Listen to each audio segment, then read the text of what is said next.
If you would like more videos made on the Conor McGregor vs Dustin Poirier fight, then be sure to show this by smashing the like button.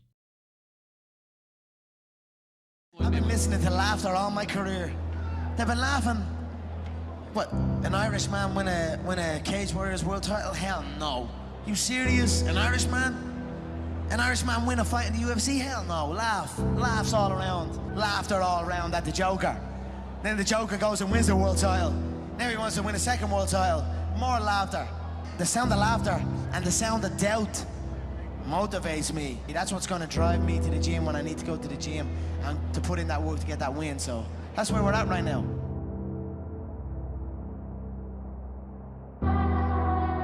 What do you think they'll say about you in 50 years?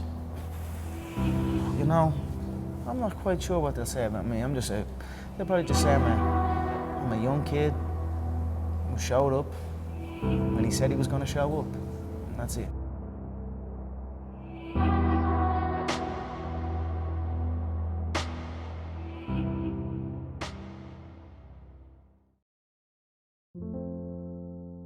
Thank you for joining me once again here on Keenan K TV. In today's video, we will be taking a closer look at the Conor McGregor vs Dustin Poirier rematch fight, but more specifically, look at the common opponents these two fighters have had throughout their careers and how both have performed against those opponents. But before we begin, be sure to leave a like on this video and subscribe to my channel with the bell notification turned on so you don't miss out on any new uploads. And now with that being said, let's jump right into the video. Between Conor McGregor and Dustin Poirier, we have 5 common opponents. Those opponents being Joe Duffy, Max Holloway, Diego Brandao, Eddie Alvarez, and Khabib Nurmagomedov. And if we now take a look at their win-loss records against those opponents, we will see that Conor McGregor has 3 wins with 2 losses, and Dustin Poirier has 4 wins with only 1 loss against those opponents. So let us begin at the beginning and then move our way up to the most recent contests.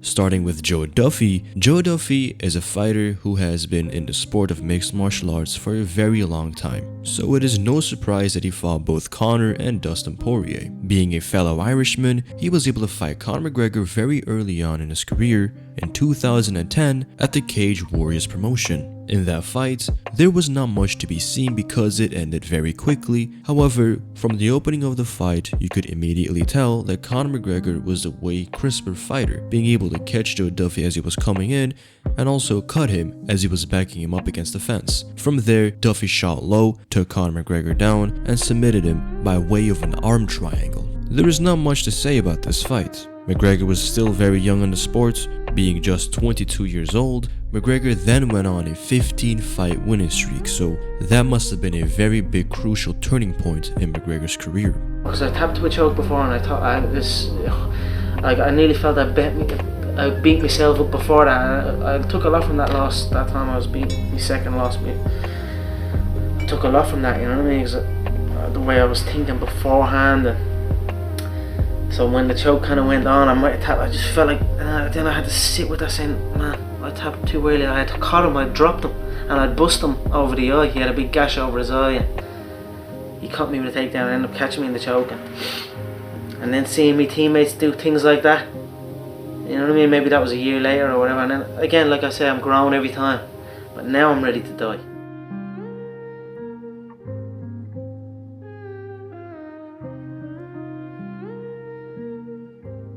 Dustin Poirier vs Joe Duffy, however, is a completely different story. Not only did it happen 6 years after the McGregor-Duffy fight, this fight against Poirier and Duffy was a very competitive fight, mainly due to the fact that Duffy in this matchup had the height and reach advantage, and he was also fighting rangier. Poirier, being a naturally better inside fighter than an outside fighter, was seriously lacking at the long range, and that is where Duffy was able to slip in his punches and really start tagging Dustin Poirier. In the fight, whenever you saw Poirier doing well, it really was because he was on the inside, and so it is no surprise that in this matchup, he was able to pin Joe Duffy up against the fence and take him down as soon as possible to avoid it being a much closer fight than it can be. because if the fight was a 3-round standing contest, it would have most likely swung in the way of Joe Duffy. However, Poirier is a very smart fighter and clearly more adaptable, as he was able to continuously take him down in the first, second, and third round. And on the bottom, that is where he was putting in the most damage, and that is where he was able to win those rounds. Regardless of him winning the rounds, the fight was still a very grueling contest, as in the first round, Joe Duffy was able to break the nose of Poirier, and from there, obviously Poirier had to adapt the game plan as soon as possible, which he did, and that is why exactly right now, Dustin Poirier is still at the top of the lightweight division.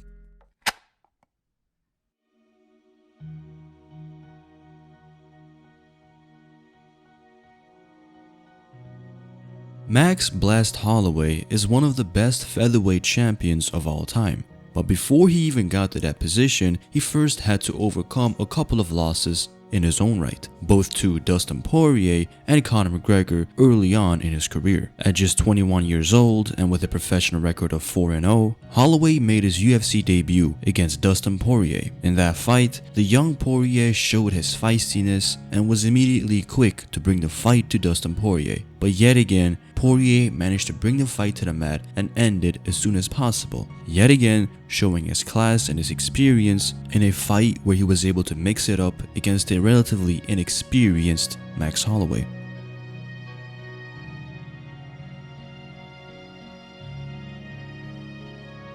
One year and 4 fights later, Max Holloway was matched up against Conor McGregor. And personally for me, this was McGregor's second most flawless victory to date. Going in there and completely out-zoning Max Holloway and keeping him out of range to even come in and utilize his boxing by using low kicks, teep kicks, high kicks, using his better understanding of range and his reach advantage, it is no surprise that Conor McGregor was able to completely dominate Max Holloway the way he did. In that fight, however, he unfortunately tore his ACL and he had to quickly adapt it as well. But in that fight, it showed that he was able to adapt his game and change when necessary, as he was able to take down Max Holloway and keep him down. Cruising his way to a decision, this was a very fine Conor McGregor performance.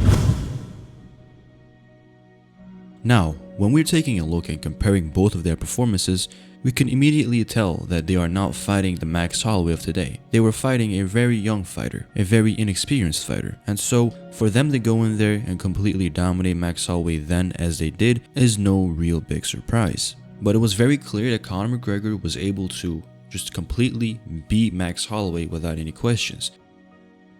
As in the first fight, you could say that perhaps Max Holloway could have had a way more competitive fight if the fight happened to be standing. And after 6 years and a 13-fight winning streak where Max Holloway became the featherweight world champion, that is exactly what we got in the rematch fight between Dustin Poirier and Max Holloway. This fight was a lot more competitive than the first fight, as both competitors had their moments in that fight. The fighter who had the bigger moments and the more consistent moments was the Diamond Dustin Poirier, as the moving up featherweight Max Holloway fought in his first lightweight contest. In my opinion, it was very clear that he was not able to handle the size and the sheer brute strength of a fighter who was well adapted to the 155-pound division in Dustin Poirier, because it was pretty clear that his power did not carry the same effectiveness in that division, and also not having a sheer range advantage being taller than most of the featherweights, Max Holloway was not able to outzone Dustin Poirier as he had most of the featherweights. And so in that contest, you saw Dustin Poirier always being able to connect with looping over the shoulder shots, which completely shut down all the volume that Max Holloway was trying to build up. In addition to all of that, Dustin Poirier being able to mix up his wrestling with that effective striking that he had, he really put Holloway in a defensive state, and he was able to remain one step ahead of Holloway, resulting in Dustin Poirier winning his first ever UFC gold by becoming the interim UFC lightweight champion. If we are going to compare both of their performances now, then we really have to tip our hats to Dustin Poirier for remaining ahead of Holloway and being able to beat him once again after all of the major accomplishments Holloway had achieved over Dustin Poirier. It really spoke volume of where Dustin Poirier was at when he was able to beat a fighter like Holloway. Now, if Conor McGregor and Holloway were to rematch, I am pretty comfortable in saying that McGregor will most likely beat him the same way that he did the first time around. However, I do believe that now he has a lot more power and he's a lot more able to finish his opponents better when he has him backed up, and he has a lot more tools now. So I would have to say that he's most likely going to perform the same way that he did, perhaps even more impressive. Although Holloway will also improve, I don't think that stylistically he has the correct style to beat a fighter like McGregor. There's not a man alive that can come on this soil and beat me.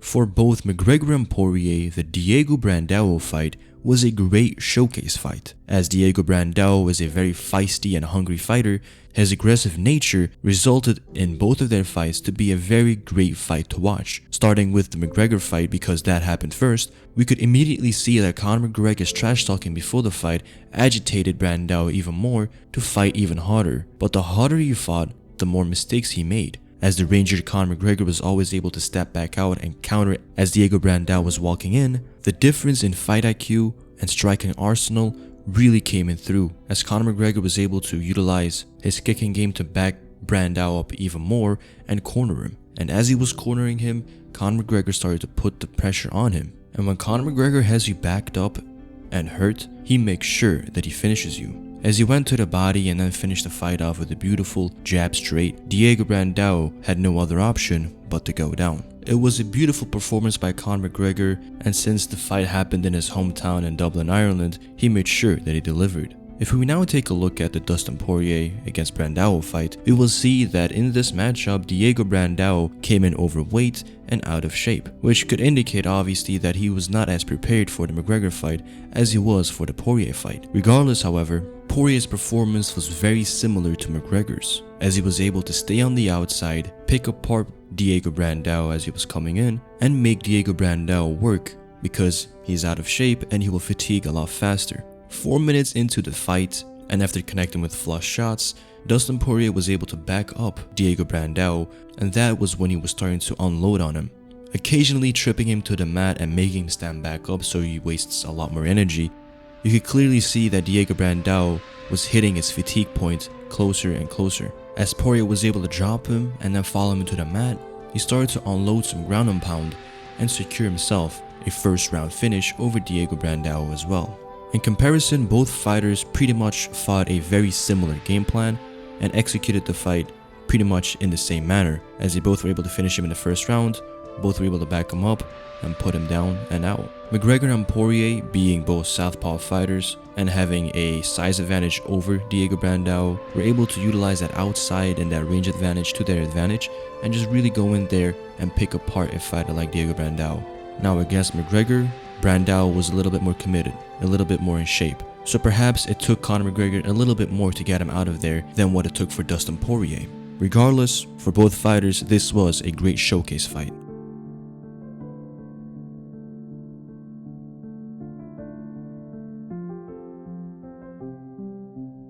Here comes another great showcase fight, which is the Eddie Alvarez fight for both Conor and Dustin Poirier. The same philosophy applies to this contest as well. Conor McGregor and Poirier, being southpaw fighters, really gave Eddie Alvarez a tough time coming in on them. Against Poirier, Eddie had a little bit more success because, for one, Poirier is not that much of a powerful striker, effective striker, clean striker, so there is less urgency from Eddie Alvarez's side because he knows that he's not going to get knocked out with one shot. However, whereas Conor McGregor is a come-forward offensive fighter, Dustin Poirier is a very balanced hop-in-between type of fighter. And in this matchup, he made sure that he kind of eased his way into the fight because he knows that he's going to have the advantage because he's, for one, the better striker, two, he's a southpaw, and three, he knows that Eddie Alvarez has to come in on him. And so, after a few good amounts of pop shots and counters, Dustin Poirier was able to hurt Eddie Alvarez, and as he was on his way to finish Eddie, Alvarez was pretty quick to turn it around and take down Poirier and slow things down. In that moment, however, Alvarez connects with two knees to the head that were not allowed, and the fight was ruled a no contest. And in the rematch, the same story still applies. Poirier landing pop shots and breaking and chopping down Eddie Alvarez, but Eddie had some good moments on the ground as well, being able to take Poirier down, and from there, he landed yet again a blow that was not allowed, which caused the fight to come to a pause, a halt, and from there, Dustin Poirier was able to connect with a big knee and then end the fight off with a nice flurry of punches, TKOing Eddie Alvarez in the second round in the second fight. Looking back at it, it is pretty unfortunate that they had to fight twice to have a conclusive ending, because in my opinion, if the first fight didn't end the way it ended, we would have had a very clear winner, that winner being Dustin Poirier.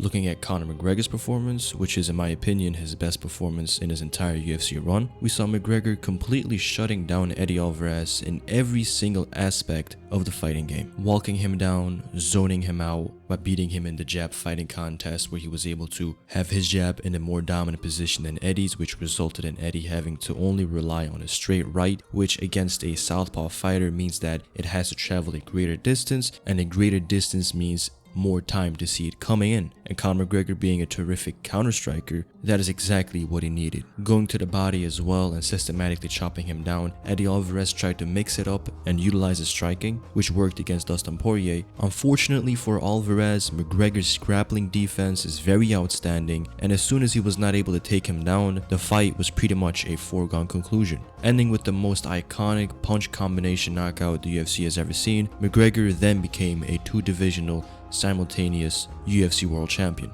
If we are going to compare both Poirier's and Conor's performance, we will see that Conor McGregor had just a way easier time against Eddie by being a lot more threatening with his knockout ability and his ability to come forward and back up Eddie Alvarez. Eddie had no other option but to jump in and lash out, which resulted in just a lot of telegraph shots coming in, which Conor McGregor knows how to deal with, as he did, where he was able to knock down Eddie multiple times. Dustin Poirier, on the other hand, he's not as aggressive as Conor McGregor, he's not as versatile as Conor McGregor, so he really had to utilize a lot more basic and fundamental moves to really just set up Eddie Alvarez and just break him down piece by piece, which then resulted in a TKO win. Now, aside from that, just like the Diego Brandao fight, both of their performances were very good. Both of them being southpaw fighters really enhanced that range, and Dustin Poirier, being a very slick boxer as well, made sure that he was going to be able to set up Poirier and counter, as he did. But now let us move over to the final mutual opponent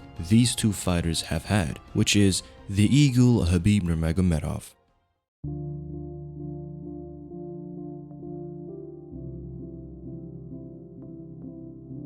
Let's start off with the shortest fight, which is the Dustin Poirier versus Khabib fight, where we saw Khabib Nurmagomedov being able to completely shut down the game of Dustin Poirier with his sheer presence alone in the opening of the fight. In the opening of the fight, that is usually where you can catch Khabib Nurmagomedov trying to establish the range and try and come in. That is where he is the most vulnerable. And in those moments, Dustin Poirier should have come forward and established his dominance a little bit more quicker. He was unable to do that, and as a result, Khabib just came forward and backed up Dustin Poirier closer and closer to the fence. And the more and more Khabib backs you up, the more desperate you become and the more stifled you get.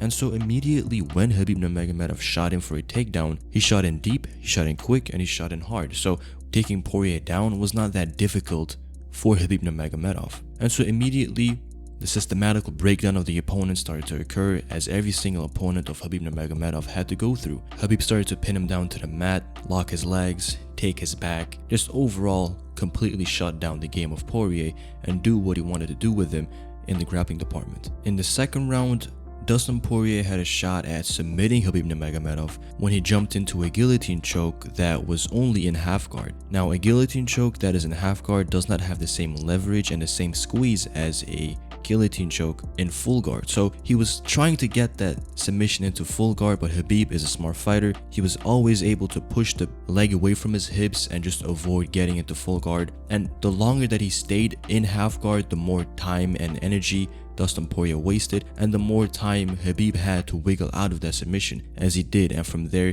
he wasted no time in securing a rear naked choke and submitting Dustin Poirier. He tried his best, but unfortunately his best was not enough, since his fighting style is not which that demands a lot of respect, where the fighter is always coming forward and backing his opponents up and breaking them down. He's not that type of a fighter, so it is no surprise that he got backed up as easily as he did. And being no grappling wizard, it is no surprise that he got dominated in the grappling department as he did.